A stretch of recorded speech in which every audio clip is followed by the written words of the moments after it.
Assalamu alaikum wa rahmatullah, alhamdulillah, wa salatu wa salamu ala rasulillah, wa ala alihi wa sahbihi wa man wala. Welcome back, brothers and sisters. Jazakallah khair. We're ready to start our next lecture, inshallah. And alhamdulillah, it gives us great pleasure to welcome back Dr. Hisham Al-Awadi. Jazakallah khair. Dr. Hisham, for those who don't know, brothers and sisters, alhamdulillah, he completed his master's in philosophy and then his PhD in Middle Eastern politics, alhamdulillah, and of course has done his degree in Islamic studies with the Institute of Cairo. Alhamdulillah, he's a regular to the Jamas conference, alhamdulillah, and he's done a number of series of lectures of which you may be familiar with, including an explanation of Surah Yusuf. He's done children around the Prophet ﷺ and the life of the four Imams as being one of many series that he's delivered, alhamdulillah. He'll be lecturing, inshallah, today on serving society, taking inspiration from the Prophet ﷺ's guidance, inshallah. Jazakallah khair. Bismillah ar-Rahman ar-Rahim. I don't have a master's in philosophy, by the way. Master's in international relations. I wish I could become a philosopher. This microphone is not working. Okay, Bismillah ar-Rahman ar-Rahim. Wassalatu wassalamu ala ashraf al-mursaleen, Sayyidina Muhammad wa ala alihi wa sahbihi wa sallam. Last year, I spoke about serving neighbors. So there was this idea of serving. And I talked about neighbors, not just the physical neighbors, but the virtual, global neighbors, enabled by Facebook, Twitter, social networks, etc. So I think I served the subject of today, and therefore I would not repeat it. The easiest would be actually to bring from my printer the same lecture and lecture it on the hope that you would have forgotten it. This is not going to be the case because the lecture is on YouTube, so you can listen to it at any time. So what is it today that I will be offering? Well, something hopefully new. I'm going to talk about teenagers. And I'm going to talk about how we can serve our teenagers. And I'm talking specifically about Muslim teenagers. Anyone from 12 to 19, I would encourage, and if he or she are not here, please text them and say, come to attend. Because today is only about teenagers and how to serve teenagers, and hopefully by serving teenagers, we are serving our society. When I searched this theme, I was encountering three obstacles. The first is that teenagers tend to think if you are going to talk to them about prophetic guidance on how to deal with children or teenagers, they would say, well, I'm a teenager and I cannot relate to Muhammad ﷺ because he wasn't a teenager. He received revelation at the age of 40. So whatever he said about teenagers or personal experiences or experiences, it's always about a teenager came to the Prophet. But it's not about the Prophet himself. This is one reason I really can't relate to the Prophet. Another problem is that, well, he's a prophet. I'm not a prophet. The third obstacle is that, well, whatever you will tell me about the Prophet, it's a story that in most cases took part in Medina. Well, I live in Manchester or Birmingham. Actually, these are Islamic cities, so the example is not that good. Blackburn or any city that is non-Muslim. So what I'm going to do today is something hopefully I would hope will be new, and I will hope you will benefit from. I'm going to talk to you about Muhammad ﷺ, the teenager, to a teenager, and see what is it in the life of Muhammad ﷺ, the teenager, that could be of inspiration to a teenager. And to do that, then we find the connection. Then we find it very relevant because he's a teenager, you're a teenager. He's a non-prophet, you are a non-prophet. Number three, you live in Manchester, he lived in Mecca. So here we find the three connections. What disconnected now are beginning to connect. Okay, so how I'm going to do this is going to be divided into two sections. Muhammad ﷺ, the teenager inside the household, and Muhammad ﷺ, the teenager outside the household. And hopefully by these two sections, we can give a teenager some sort of a prescription as to how to survive as a teenager in a non-Muslim society. In this case would be UK, or Germany, or America, or Canada. Okay? So that is the overall framework. There are three things that Muhammad ﷺ, the teenager, not the Prophet, experienced when he was a teenager. And incidentally, that is since he was a child. And a very important thing, teenagers, yes, the age group is different than when they were a child, but the way you treated them as a parent does not start by them becoming a teenager, but since they were children. So what is it in a continuum consistently was available to Muhammad ﷺ, the child, till he reached the age of 12, 13, until 19? Well, three things. The first thing is love. The second thing is respect. The third thing is belief. But you told me, non-Muslim, non-Prophet. No, I mean a different kind of belief, which I will discuss in a minute. So let me actually talk about the love. So if you're taking notes, write this heading, if you're going home and typing it in bold, capital, love. And I don't mean it in a romantic sense, by the way, not just to please your egos, love your child. I mean it genuinely as someone who has, I think, read a lot of seerah books. Because even if you look at what Amina provided to Muhammad ﷺ, Amina, by the way, you know that Amina lived with Muhammad ﷺ for 6 years. Actually less than that, one would say 2 years. Because out of the 6, about 4 years was spent away from Amina in the desert with Halima. So even the period, the already short period that Muhammad ﷺ lived with Amina was already shortened even further by the absence of 4 years. So the Badia, or the desert, was like a residential on-board school. During these 2 years, and I struggled a lot to see what is it in terms of love that she could have offered, and I found amazing quotations. The first thing you need to understand is that Amina chose not to remarry after the death of her husband Abdullah. And when we think about Amina, we tend to think about her as the mother of Muhammad ﷺ, as someone who was senior, mature enough not to think about these things after the death of her husband. Well, if you read Sirat ibn Hisham, and some of the historians, they say that she was below 20 when Muhammad ﷺ passed away.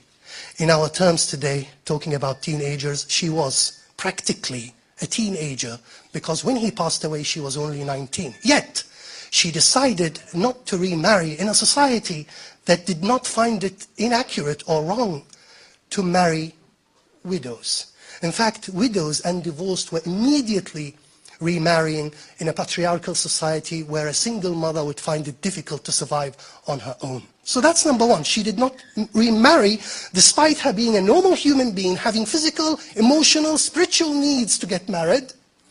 She decided not to remarry. The second thing was that Muhammad ﷺ never had any siblings, no sons to Amina, no other daughters to Amina, where they could fragment her emotional concentration directed only and solely and wholly to Muhammad ﷺ. So no husband in the household, no sisters or brothers in the household. And the third important thing was there was no incentive or need pushing the mother to work outside the household because the husband has passed away, because historians tell us that since the death of the father, the grandfather took care of the financial expenses of the household. What do you end up having? You have a mother that, yes, indeed, spent only 2 years with her son, but a very committed mother, and the circumstances were conducive to create a very caring mother that was both able to provide quality time and quantity time. So the period was short, but it was condensed and concentrated. This love was important. And love is to be expressed to a child. Here I'm talking in abstract terms now. Love is to be expressed to a child in verbal and non-verbal communication. So you would have expected that she hugged him, she smiled at his face, eye contact, looking at his face while breastfeeding, singing perhaps, cuddling, talking, hugging, kissing, all the sort of things that a mother would do, but perhaps would not be able to do continuously because she's pregnant. She wasn't. Because her husband is calling her to do some tea and cook. She wasn't. Or because tomorrow is Monday morning and I need to sleep early. She wasn't. She provided Muhammad ﷺ with quality and quantity time. Now, if you read the parenting literature today, they say that the concept of quality time has been created to address the guilt conscious that a working mother feels not being able to give her son or her daughter the appropriate enough time. And today even they are talking about what is called quantity time, by at least incorporating the child into the daily habits of the working mother, such as when she is doing the laundry, cooking, washing the dishes, at least bring the child into the kitchen, take him or her with you shopping, because what you are doing here is that you are combining both quality time, which is very artificial, because when you spend 1 hour a day on regular basis, I can only dedicate this 1 hour from 7 to 8. But the child, they realize, goes through different moods and different phases, that he needs his mother to be with him, and at that time you are not in the house. So what Amina therefore provided to Muhammad ﷺ, despite the short period, was this continuous care and attention. I'm not asking mothers here now to quit, because you need to pay your bills. But I'm asking the mother, and indeed the father, to think about connecting with their children beyond the concept of quality time. That is love that was offered to Muhammad ﷺ, the child. What about love to Muhammad ﷺ as a teenager? Well, I thought about that. Listen to how we really usually narrate the seerah. I'll give you a traditional way of narrating. Muhammad ﷺ was born an orphan. His father died since he was in his mother's, when he was, his mother was pregnant with him, and then lived 6 years with his mother. His mother passed away. And then after that, no female comes into the house, no female comes into the life of Muhammad ﷺ until what happens? Until he gets married to Khadija, 25. But what about 12, 13, 14, 15, 16, 17, 18, 19, 20, 21, 22, 23, 24? I'm not teaching you counting here. But I want to actually hit you hard in trying to tell you what happened during this period. We don't know, because in most cases when we narrate this period, it's what? Adopted by his grandfather, male. Adopted by his uncle, male. But a male in a patriarchal society could not in no way provide what a mother would be able to provide to a young boy. So certainly there was a female other than Halima that was able to bridge the gap between Muhammad ﷺ at the age of 6 when his mother died, till he marries Khadija at the age of 25. Who was this mother? If you tell me now, I'll give you a glass of water as a present. Tell me. What's her name? Huh? Okay, you get half a glass of water. Exactly. The wife of the uncle. No one really talks about her. But can you imagine that if Muhammad ﷺ, her name is Fatima, if you imagine that Muhammad ﷺ lived with Fatima, the uncle's wife, not Fatima his daughter. In fact, I believe, or I'm just throwing it away to play with, that he loved Fatima so much that he called his daughter Fatima. Like you call your daughter a name after love of someone. Okay, he lived with Fatima from the age of 8 till the age of 25. We know a lot about Abu Talib, but we don't know much about Fatima. Just let me give you 2 or 3 pieces of information. First of all, the shocking information is that Fatima converted to Islam. Fatima became a Muslim. Fatima migrated to Medina, unlike the uncle who died in Mecca and non-Muslim. Fatima lived long enough to live with Ali ibn Abi Talib, her son, when her son got married to his wife, Fatima bint Muhammad. In the household, therefore, In Ali's household, therefore, there were three people. There was Ali, there was Fatima bint Muhammad, and there was Fatima bint Asad. Imagine the relationship between the daughter and her mother-in-law. Would it be heated relation? No way. Jokes are being told about the relationship between daughters and mothers-in-law, okay? Jokes. But here, this is not just a mother-in-law. This is actually the mother that has brought up her father since he was 8. Okay, what is fascinating, when she died, when she passed away, Muhammad ﷺ dug her grave in Medina, went inside the grave, made dua for Allah to have mercy on Fatima, and then went and brought the body and buried it in Medina. And the Sahaba said, Ya Rasulullah, we never saw you doing this with any deceased person. And he said, there was no one who took care of me after Abu Talib more than she did. So in no way she could have abused, insulted, attacked, beaten, hated. In no way he would have done this, and in no way he would have said this, and in no way he would even perhaps agree that he gets his daughter married to a boy that this is his mother. Because, so everyone, the fact that she brought Ali, the fact that she took care of Ali, the fact that she developed Muhammad, the fact that the uncle agreed to marry her from the beginning, and the uncle is a decent person, everything conquers to create this picture that everyone was living in the household was a decent person. And this is the environment that you need to create for your teenager if you want your teenager to be decent. Okay, so love. The other thing has to do with respect. If you are writing, so the second heading would be respect. Respect is different from love, because I can love you, but I don't respect you. Or I can respect you, but I don't love you. I can respect you based on, what you stand for, your ideas. I fear you, but I don't love you. Or vice versa.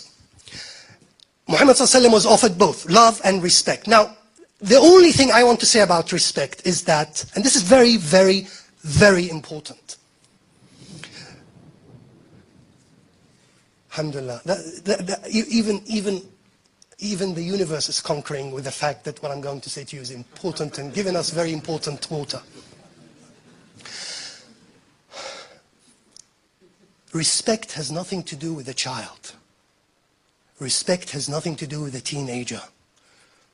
Abu Talib did not respect Muhammad ﷺ because he was Muhammad ﷺ when he was 12, although this was part of the factors. But Allah subhanahu wa ta'ala chose that Muhammad ﷺ lives with the uncle because the uncle is a respectful, decent person. In fact, one of the reasons that Muhammad ﷺ lived with the uncle is because on his deathbed, the grandfather brought Abu Talib and said, if I pass away, you take Muhammad. Knowing that Abu Talib is poor, knowing that Abu Talib has many children, knowing that there are other brothers to Abu Talib, like Abu Lahab, that Muhammad could be raised and brought up in. But he chose deliberately Abu Talib because he knows that Abu Talib is the best person available. And incidentally, some historians say that because Abu Talib was the only brother to Abdullah, the father of Muhammad, from the same mother. So he would be more caring. But I'm talking here about the respect. What is it that tells you that he was a respectful person? Well, when you read about the life of Abu Talib, you see that he was a dominant person, respectable person. That's why they could not humiliate Muhammad ﷺ until Am al-Huzn, until the uncle died. You see, it's not about Muhammad ﷺ. Abu Lahab is not respecting Muhammad ﷺ because he's the Prophet. Look at the humiliation when the uncle died. They were respecting him more than 60% because of the uncle. They respected the uncle a lot. And he was dominant, Abu Talib, in the Meccan society, although it's difficult to become dominant in the Meccan society if you are not rich. He was poor, but he was still prestigiously dominant because he was respectful. Okay? So what is it that we have? We have two things. We have love and respect that was offered to Muhammad ﷺ. Now, how do you respect a teenager? Well, you can do many things, and the literature in how to deal with teenagers is a lot here, but I want to connect them to Muhammad ﷺ. The first thing you need to do is that you need to listen. You need to listen to your child. You need to listen to your girl, or your boy, your teenager. You need to listen, even if what they talk about is hip-hop. Even if what they talk about is Batman, the Rise of the Dark Knight, if I got it right. Whatever, you need to listen. And I know this is difficult, but you need to add to the listening, and that is listening without judgment. Not that you agree with what they say, but you listen so that you create this vulnerable, intimate moment whereby they can speak to you without being intimidated and tell you everything, even their dreams. And that is the same relationship, and he spoke about me delivering Surah Yusuf. As intimate as his dreams, Yusuf finds no problem in going and confessing to his father Yaqub his intimate dreams. I'm not suggesting that teenagers tell their fathers all their dreams though, but I'm just telling you that it was this kind of intimate relation that I will talk to my father or my mother if she was a girl or a boy without me being judged. And the second thing, which is very important to do with respecting the teenager and showing respect, is that you do not condemn the personality, but you condemn, if wrong, the action. So there is a difference between don't be silly and between this is silly. There is a difference between don't be naughty, this is naughty, or don't be naughty, or you are naughty, or this is naughty. So condemn, label the action. His ego, his personality, his self must be respected. Because at the end of the day, he is a human being. He has potential for fujur, but also for salah. فَأَلْهَمَهَا فُجُورَهَا وَتَقْوَاهَا. He has the ability. We all, not just teenagers, we all have the ability to be good or bad. So what we condemn. And incidentally, this is the Quranic style. وَقُلْ إِنِّي بَرِيءٌ مِمَّا تَعْمَلُونَ. That I'm innocent of what you do, not innocent of you. Because the moment they make ghusl and become Muslims, he hugs them and he incorporates them into the community of Sahaba. So respect. Now the third point, before we leave the household, is the belief that I spoke to you about. And what I mean is belief in the teenager.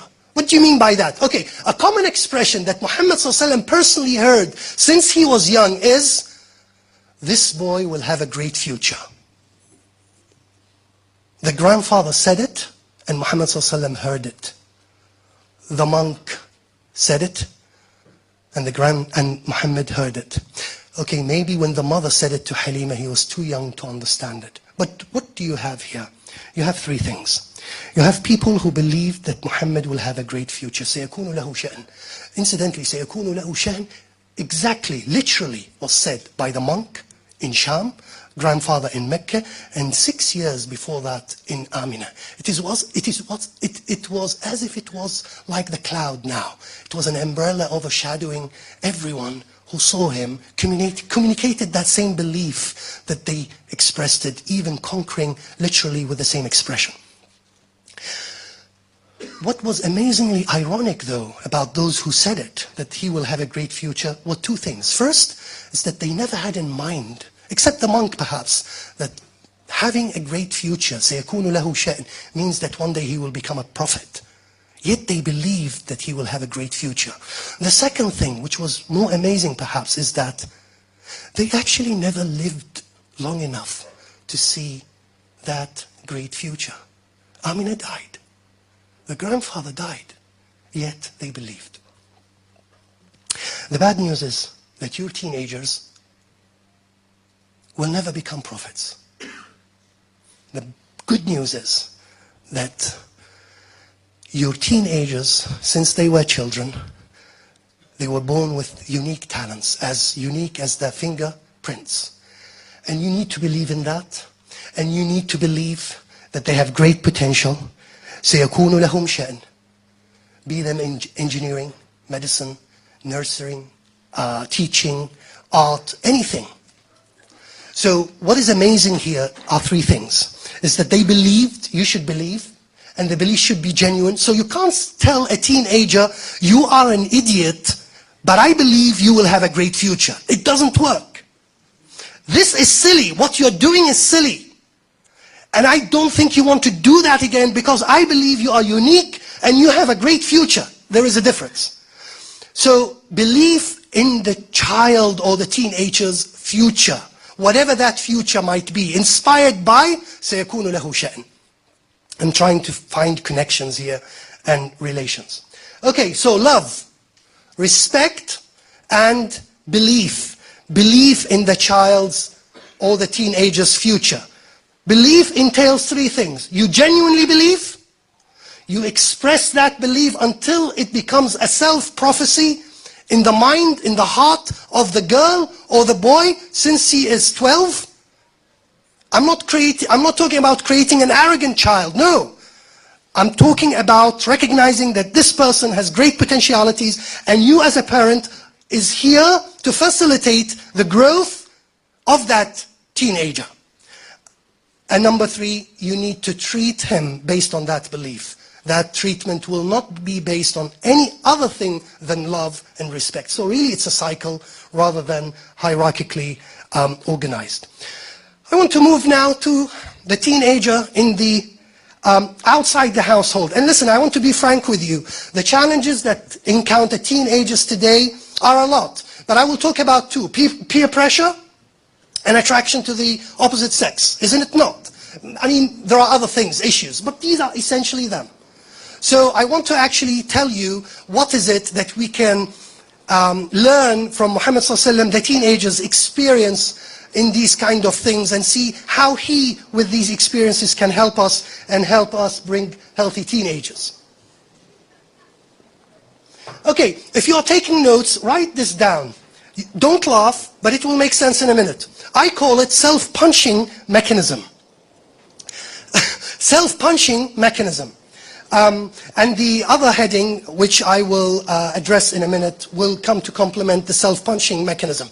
Why do you call it the self-punching mechanism? Well, let me tell you a story that happened to Muhammad ﷺ when he was a teenager. And he narrates this story himself. He says, when I was a young boy, I was playing with the rest of the boys. And you can see now the peer pressure in operation. And the young boys were doing, and these are my words now, just to give you a background. It was the Arab custom at that time, and this was socially acceptable, that when you were carrying stones, usually you would carry them on your shoulder. So because the stones were heavy and you didn't want them to hurt your shoulder, what did you do? Back then, in Mecca, 7th century, you will take off your lower garment and you become practically undressed, and make it like a towel and put the stone on the top of it. Can you visualize this? So if I'm wearing an izar or, I will take it off and put it. And if there are no children here, I would like to tell you that in the 7th century, there was no concept of underwear. That was the underwear. So when they take it off, you know what happens. Everyone was doing this. It was acceptable. And Muhammad ﷺ was about to do that because of peer pressure. So the girl who goes to school and finds that she is the only one who's wearing hijab, that's peer pressure. Everyone is naked. No, in this case, everyone is not wearing hijab. Well, it's similar to everyone is taking the izar off. Everyone is smoking. Everyone is trying it. Or at least, why shouldn't you? So here is peer pressure. He was about to do it though, until he received a punch. And he says, فَلَكَمَنِي لَكْمَةٌ وَجِيعَةٌ. And he punched me painfully and said to me with a voice that I could not see where it was coming from, ارفع عليك إزارك. Cover yourself. No one will punch you today. That's the bad news. You will not be punched. Teenager, if you go to school, they tell you try the first cigarette. Don't say, may Allah punch me or send me Jibreel to punch me. The punch will not come. Because you are not a prophet. And because Muhammad ﷺ needed the punch. Because no one else could give it to him. No parent, no father, no mother. Because it was socially acceptable behavior. But in your case, as a Muslim living in a non-Muslim society, you know that if Calvin Klein did an underwear, that is Calvin Klein, which this should not appear from the back behind of you, even if everyone in this country has turned his underwear into an overwear. Because this is part of your izar, ارفع عليك إزارك.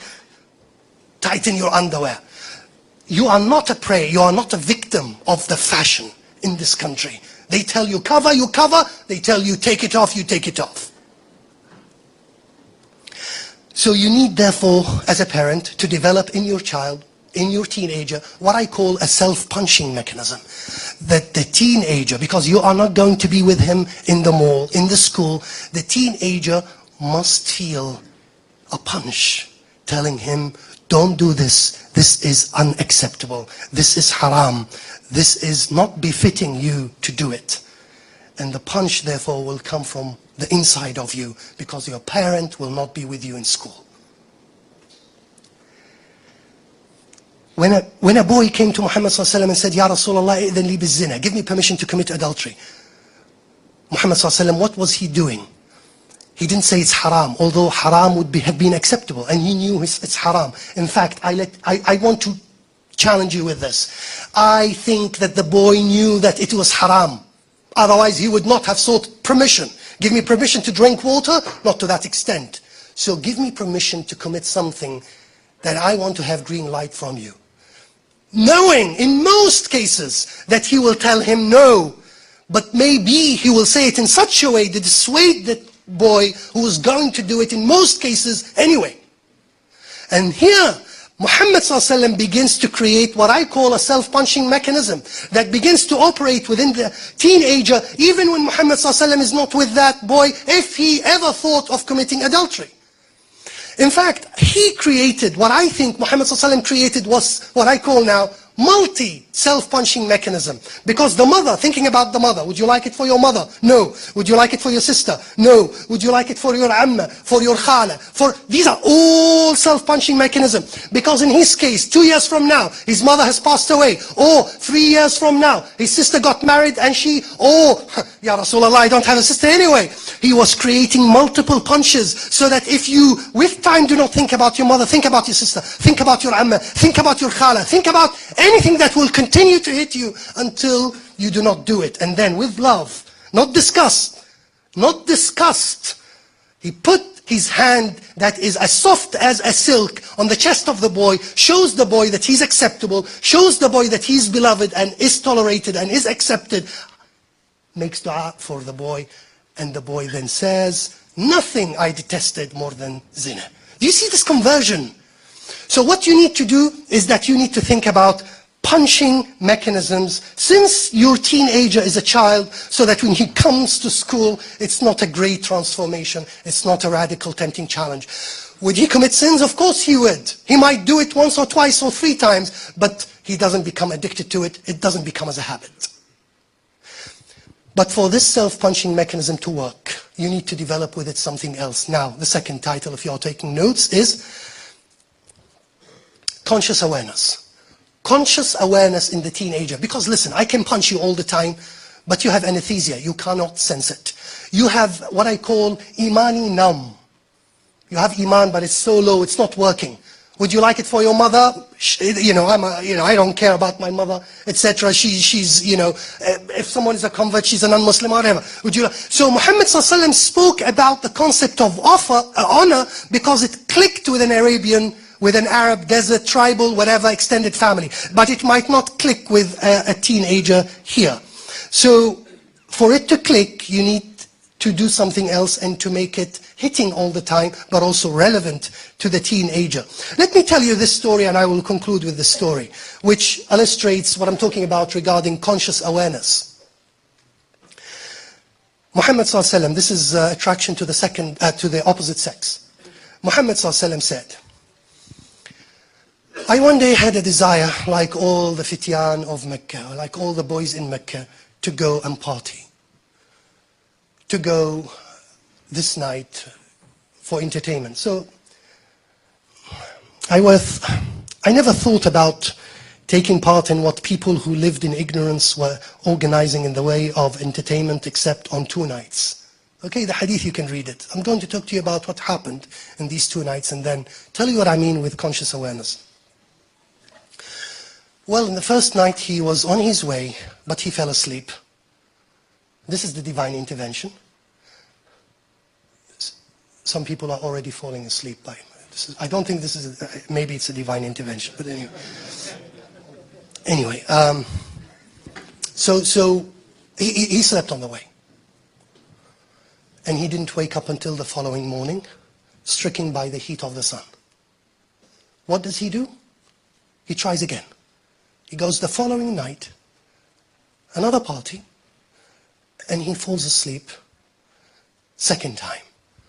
Then at the end of the hadith he says, after these 2 nights, I never tried it again. This is the conscious awareness that I'm talking to you about.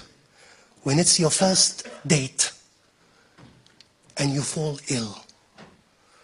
When it's the first time you access an inappropriate site and the Wi-Fi disconnects or the homepage doesn't download. You can go on this track which says, I'll try tomorrow, I'll try the 3rd time, I'll try the 4th time. Become relentless, become adamant. Take a smoke, puff, cough. Then, and then they say, it's okay, it's just the first time, try it 60 times before you enjoy it. You take a tablet, ecstasy or whatever, and you feel the dizziness. It's okay, it's the first time, you're an amateur. You will get used to it. You try again, 3 times, 4 times. What happened with Muhammad sallallahu alaihi wasallam? He tried first time, second time, 3rd time, he understood the message, or made to understand. Because again, in society, nothing condemned the action.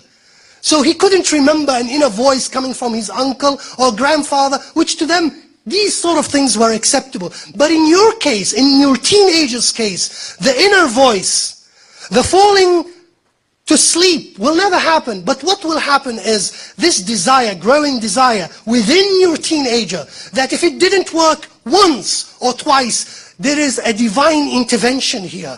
That Allah subhanahu wa ta'ala it's not a matter of the Wi-Fi, it's not a matter of technology. It's a matter of something wrong that I'm doing. And although it didn't work, well, it didn't work exactly because Allah didn't want it to work. And therefore, this is a message that I should keep away from it. This will only happen when you have self-punching mechanisms in operation, but you're also responsive to the self-punching mechanism through continuing 7-11, being conscious of the punches. I'm done. Thank you so much.